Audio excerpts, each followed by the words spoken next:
আপনি কি জানেন আপনার মস্তিষ্ক একই সময়ে দুইটি ভিন্ন উপায়ে কাজ করে? একটি দ্রুত, অন্যটি ধীর।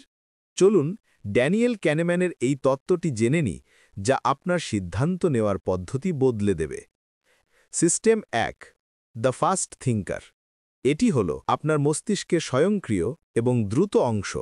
এটি কোনো প্রচেষ্টা ছাড়াই কাজ করে, যেমন 2+2 কত হয়, বা রাস্তা পার হওয়ার সময় হঠাৎ ব্রেক করা। এটি স্বজ্ঞার অর্থাৎ ইন্টুইশনের উপর নির্ভর করে দ্রুত সিদ্ধান্ত নেয়।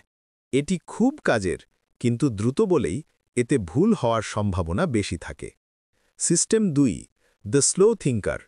এটি হল আপনার মস্তিষ্কের যৌক্তিক এবং ধীর অংশ।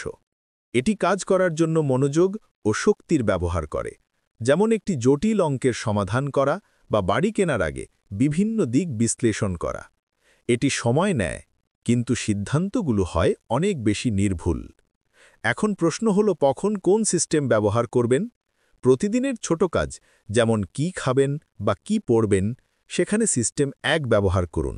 এতে শক্তি বাঁচবে। কিন্তু যখনই কোনো বড় আর্থিক সিদ্ধান্ত বা গুরুত্বপূর্ণ ব্যক্তিগত সম্পর্ক নিয়ে ভাববেন, তখনই সিস্টেম ২কে ডেকে আনুন। লেখক ড্যানিয়েল ক্যানেম্যান বলেন, সিস্টেম ১ দ্রুত হলেও এটি অলস। এটি সবসময় সহজ পথ খোঁজে। আপনার উচিত গুরুত্বপূর্ণ সময়ে সেই অলসতা কাটিয়ে সিস্টেম ২কে কাজে লাগানো। আপনার জন্য একটি প্রশ্ন। ধরুন আপনি লটারিতে ১ কোটি টাকা পেয়েছেন। সিস্টেম ১ আপনাকে বলবে, তাড়াতাড়ি খরচ করে ফুর্তি করুন। আর সিস্টেম ২ আপনাকে বলবে, ভবিষ্যতের জন্য বিনিয়োগ করুন। কোনটা বেছে নেবেন? সঠিক সিদ্ধান্ত নেওয়ার জন্য একটু সময় নিন, যুক্তি ব্যবহার করুন। উপসংহার: আপনার মস্তিষ্ককে ভালোভাবে জানতে শিখুন। সঠিক পরিস্থিতিতে সঠিক সিস্টেম ব্যবহার করুন। এটাই স্ব-উন্নয়নের আসল চাবিকাঠি।